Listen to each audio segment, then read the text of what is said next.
Well, of course, in the ancient world, there were lots of legends, lots of myths, lots of things floating around.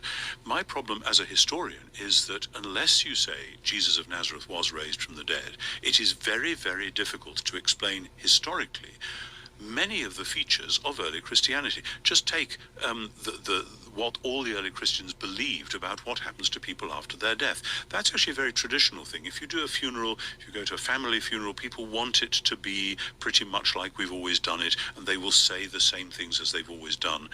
Now, there's a whole range of opinions in the ancient world, pagan and Jewish, about what happens to people after they die. Astonishingly, in early Christianity, they all say, after we die, if we belong to Christ, we will rest, and then we will be raised from the dead on the last day to share in God's new world. That's a major revolution. Why did that happen? That breaks all the cultural norms that they came from.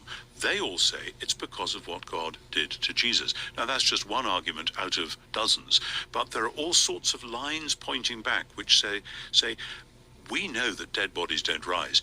They knew that dead body, people sometimes say, oh, we have modern science, so we prove that resurrection can't happen. This is ridiculous. Plato knew that dead people don't rise. Homer knew that. Socrates knew that. This is not a new discovery.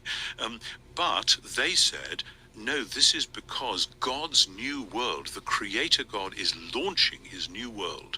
And this is the beginning of it. The resurrection is not an isolated, bizarre event within the old world. It is the beginning event within the new world, but the new world nests within and is transforming the old world.